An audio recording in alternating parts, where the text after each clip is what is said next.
किसी ने बड़े काम की बात कही है, यदि आप किसी का भला नहीं कर सकते तो किसी का बुरा भी मत करना, क्योंकि दुनिया कमज़ोर हो सकती है, दुनिया बनाने वाले नहीं। दोस्तों नमस्कार दोस्तों, एक छोटी सी कहानी। ये कहानी शर्मा जी की है, जो तैयार होकर के अपनी कार से अपने दफ्तर जाते थे।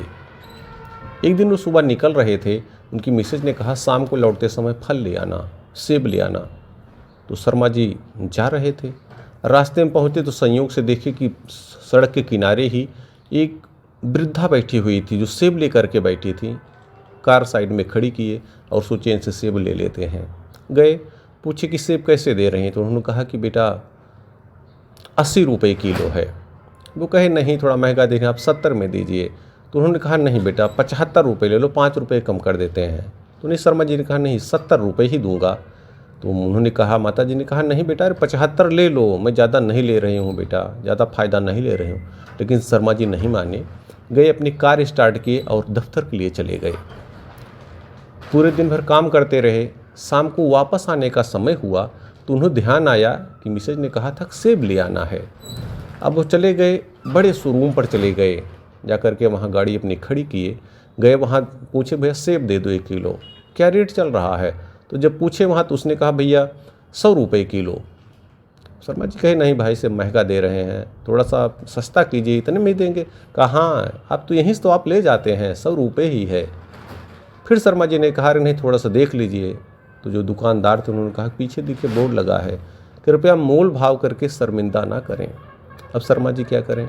कहा अच्छा ठीक है, आते हैं। वहाँ से भी चल दिए, आए अपनी गाड़ी स्टार्ट किए और वो ध्यान आया कहाँ वहाँ 75 रुपये मिल रहा था, कहाँ यहाँ 100 रुपये में दे रहा है।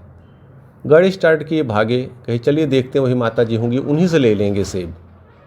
और गाड़ी थोड़ा तेज़ चला करके आए कि कहीं वो चले न जाएं, माता जी चली न जाएं। आए देखे तो वास्तव में माता जी वहाँ बैठी हुई थीं। कार खड़ी किए, आए, जैसे ही आए तो माता जी ने कहा कि बेटा 75 रुपये किलो, उससे पैसा भी कम नहीं करना। उन्होंने कहा अरे माता जी ठीक है, आप 75 रुपये ही आपको देंगे, आप तो 2 किलो सेब दे दीजिए। 2 किलो सेब लेते हैं और उन माता जी को 200 रुपये देते हैं। कहते हैं बेटा हमारे पास खुले पैसे नहीं हैं। तो कहते नहीं माता जी आप रखिए, 200 रखिए।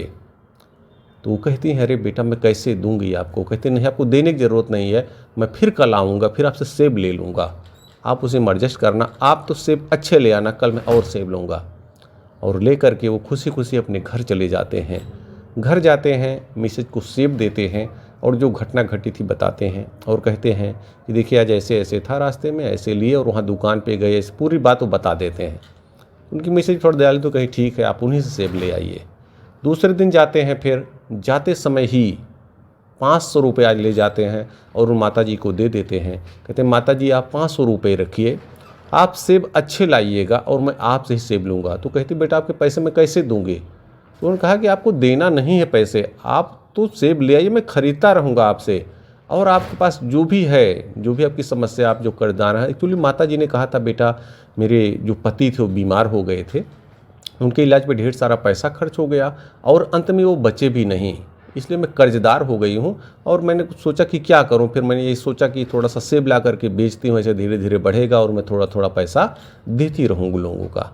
तो उन्होंने कहा, फिर शर्मा जी ने कहा कि आप ये पैसे रखिए, आप थोड़ा थोड़ा करके सेब लाइए, जो फ़ायदा हो आप देते चलिए, आपका कर्ज भी उतर जाएगा और आपका काम भी चल निकलेगा। शर्मा जी जाते हैं, अपने ऑफिस में जाते हैं, वहाँ भी अपने दोस्तों से कहते हैं कि भाई देखिए एक माता जी हैं, रास्ते में सेब बेचती हैं, बहुत अच्छा बेचती हैं, बहुत उचित रेट लगाती हैं, आप लोग उन्हीं से लीजिए, सेब उन्हीं से लीजिए। अब उनके जो दोस्त होते हैं वो भी जाते हैं, और चूँकि माता जी सबसे सस्ता बेचती थी, अच्छे भाव अच्छे सेब देती थी, इसलिए लोग उनसे ही लेने लगे। फिर धीरे धीरे करके लोगों ने थोड़ा पैसे इकट्ठा किया और उन माता जी को दे दिया। एक उन्होंने ठेला गाड़ी खरीद ली और अब उस पर वो सेब लाई और उनकी दुकान चल निकली। धीरे धीरे उनका जो कर्ज था वो सब ख़त्म हो गया। तो एक छोटी सी कहानी, ये हमें ये सार था, इसका सार ये है, ये हमें सीख देती है कि हमें जो सड़क के किनारे लोग छोटे छोटे फल बेचते हैं, सब्जियां बेचते हैं, उनसे मोल भाव बहुत ज़्यादा नहीं करना चाहिए। क्योंकि हम बड़े बड़े शोरूम पर जाते हैं तो वहाँ कोई मोल भाव नहीं करते, फिक्स रेट लगा होता है। आप देखिए मेडिकल स्टोर्स पर जाते हैं, कभी आप 1000 नहीं 10,000 की दवा लेते हैं, बहुत ज़्यादा नहीं छोड़ता दुकानदार, कह देता भैया इतना ही लगेगा। और आप वहाँ पूरे पैसे दे देते हैं, और बड़े शोरूम में जाते हैं वहाँ भी आप पूरे पैसे दे देते हैं, और यहाँ सड़क के किनारे आकर के बहुत ज़्यादा मोल भाव करते हैं। थोड़ा सा ध्यान रखिए, जो लोग अपने जज्बे के बल पर भीख नहीं मांगते, अपने मेहनत से कुछ अपना रोजगार करते हैं, उनसे मोल भाव करना बंद कीजिए। और यकीन मानिए कि अगर आप उनको 10-5 रुपये ज़्यादा भी दे दिए तो उससे आपका कोई नुकसान नहीं होगा। उनकी जो दुआएं लगेंगी वो आपको जीवन में आगे ले जाएंगी, तरक्की के रास्ते पर बढ़ाएंगी और आपका कल्याण ही करेंगी। आगे भविष्य में आप ध्यान रखिए, अगर आप कहीं ऐसी जगह जाते हैं और आपको लग रहा है कि आदमी अपने जज्बे से चल रहा है, और रेट आप पता कर लीजिए पहले, आपको सुकून मिलेगा। सामान तो आप कहीं ना कहीं से खरीदेंगे ही।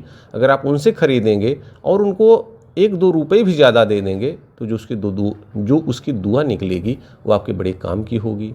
तो सच्ची सोच के साथ, अपनी मेहनत के साथ ऊपर वाले ने जो भी आपको दिया है उसके प्रति कृतज्ञता का भाव अपनाइए और अपने जीवन को बेहतर से बेहतरीन बनाइए। याद रखिए, ऊपर वाले न भूलते हैं न भूल करते हैं, वही आपके सभी कर्मों का फल अवश्य देते हैं। बहुत बहुत धन्यवाद।